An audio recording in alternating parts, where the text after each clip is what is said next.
Everyone, welcome back to my channel. അപ്പോൾ ഇന്ന് ഞാൻ ഷെയർ ചെയ്യാൻ വേണ്ടി പോകുന്നത് ഒരു അടിപൊളി ഫിഷ് ഫ്രൈ റെസിപ്പിയാണ്. അതിനുവേണ്ടി ഞാൻ 1 കിലോ കിങ് ഫിഷ് സ്ലൈസ് ആക്കി കട്ട് ചെയ്ത് വെച്ചിട്ടുണ്ട്. അടുത്തതായി ക്ലീൻ ചെയ്ത് വെച്ചിരിക്കുന്ന മീനിലേക്ക് മാരിനേറ്റ് ചെയ്യാനായിട്ടുള്ള അരപ്പ് തയ്യാറാക്കണം. ആദ്യം തന്നെ നമുക്കൊരു മിക്സിന്റെ ജാറിലേക്ക് കുറച്ച് ചെറിയ ഉള്ളി, കുറച്ച് വെളുത്തുള്ളി, ഒരു ചെറിയ കഷ്ണം ഇഞ്ചി, 6 ചെറിയ പച്ചമുളക് ഇതെല്ലാം കൂടെ ചേർത്ത് നന്നായി അരച്ച് പേസ്റ്റ് ആക്കി എടുക്കാം.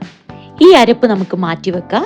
ഇനി അടുത്തതായിട്ട് ഒരു പാത്രത്തിലേക്ക് 1 table spoon Kashmiri chilli powder, 1/2 teaspoon മഞ്ഞൾപ്പൊടി, 1 ടീസ്പൂൺ കുരുമുളക് പൊടി, 1/2 ടീസ്പൂൺ ഉലുവാപ്പൊടി, ആവശ്യത്തിനുള്ള ഉപ്പ്, നമ്മൾ നേരത്തെ തയ്യാറാക്കി വെച്ചിരിക്കുന്ന പേസ്റ്റ്, 1 ടീസ്പൂൺ വെളിച്ചെണ്ണ, 1 ടേബിൾ സ്പൂൺ നാരങ്ങ നീര് ഇവയെല്ലാം കൂടെ ചേർത്ത് നല്ലൊരു പേസ്റ്റ് ആക്കി എടുക്കാം.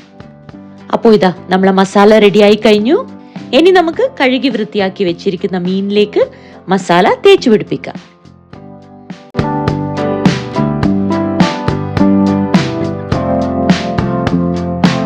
അപ്പൊ ആദ്യത്തെ സ്ലൈസ് മീൻ നമ്മൾ മസാല തേച്ച് മാരിനേറ്റ് ചെയ്ത് വെച്ചിട്ടുണ്ട്.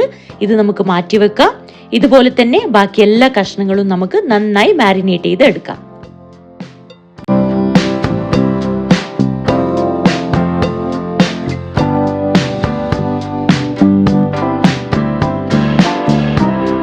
അങ്ങനെ ഇതാ എല്ലാ കഷ്ണങ്ങളും റെഡി ആയിട്ടുണ്ട്. ഇനി നമുക്കൊരു 10 മിനിറ്റ് ഇത് റെസ്റ്റ് ചെയ്യാൻ വെക്കാം. 10 മിനിറ്റ് കഴിഞ്ഞിട്ടുണ്ട്. എന്നൊരു പാൻ ചൂടാക്കി അതിൽ കുറച്ച് വെളിച്ചെണ്ണ ഒഴിച്ചു കൊടുക്കാം. എണ്ണ ചൂടായി വന്നിട്ടുണ്ട്. ഇനി നമുക്ക് ഫ്ലെയിം മീഡിയത്തിലാക്കി മീൻ കഷ്ണങ്ങളൊക്കെ വെച്ചു കൊടുക്കാം.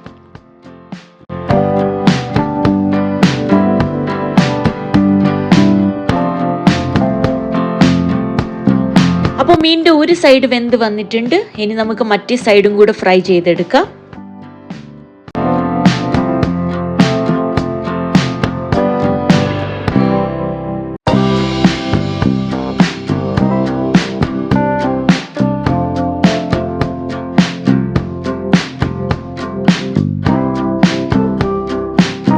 അപ്പൊ ആദ്യത്തെ സെറ്റ് മീൻ റെഡിയായി. ഇനി നമുക്ക് അടുത്ത 2 പീസും കൂടെ ഫ്രൈ ചെയ്തെടുക്കാം. ഇത് നല്ല വലിയ കിങ് ഫിഷ് ആണ്. അതുകൊണ്ട് തന്നെ എൻ്റെ പാനിൽ 2 എണ്ണം മാത്രമേ അറ്റ് എ ടൈം എനിക്ക് ഫ്രൈ ചെയ്യാൻ വേണ്ടി പറ്റൂ.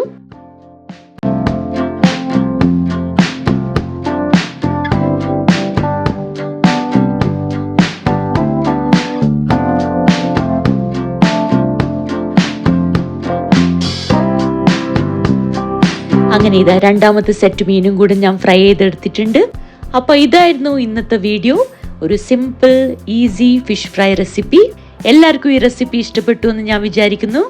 കണ്ടോ, നമ്മൾ അടിപൊളി ടേസ്റ്റി ഫിഷ് ഫ്രൈ റെഡി ആയി കഴിഞ്ഞു. സിമ്പിൾ ആൻഡ് ഈസി റെസിപ്പിയാണ്, at the same time super ടേസ്റ്റിയാണ്. നിങ്ങൾ എല്ലാവരും ഈ റെസിപ്പി ട്രൈ ചെയ്ത് നോക്കണം. എന്നിട്ട് അതിന്റെ ഫീഡ്ബാക്ക് കമന്റ് ബോക്സിൽ ഇടാൻ മറക്കരുത്. അപ്പൊ ഞാൻ ഫിഷൊക്കെ ഒരു സെർവിങ് പ്ലേറ്റിലേക്ക് മാറ്റിയിട്ടുണ്ട്. പച്ചമുളകും മുളക് പൊടിയും ഇഞ്ചി വെളുത്തുള്ളിയും അതുപോലെ തന്നെ കുരുമുളകും ഒക്കെ ആകുമ്പോൾ ഒരു അടിപൊളി ഫ്ലേവർ ആണ്. ഇപ്പം ഞാൻ പറയുമ്പോൾ തന്നെ എൻ്റെ വായിൽ വെള്ളം വരുന്നുണ്ട്. അപ്പോൾ എല്ലാവരും ഇത് ഡെഫിനറ്റ്ലി ട്രൈ ചെയ്ത് നോക്കണം. അപ്പോൾ അത്രയേ ഉള്ളൂ ഇന്നത്തെ വീഡിയോ. എല്ലാവർക്കും എൻ്റെ വീഡിയോ ഇഷ്ടപ്പെട്ടു എന്ന് വിചാരിക്കുന്നു. നിങ്ങൾക്ക് എൻ്റെ വീഡിയോസ് ഇഷ്ടപ്പെടുവാണെങ്കിൽ ചാനൽ ഒന്ന് സബ്സ്ക്രൈബ് ചെയ്യണം. അടുത്ത വീഡിയോ ആയിട്ട് കാണുന്നവരെ ബൈ ബൈ.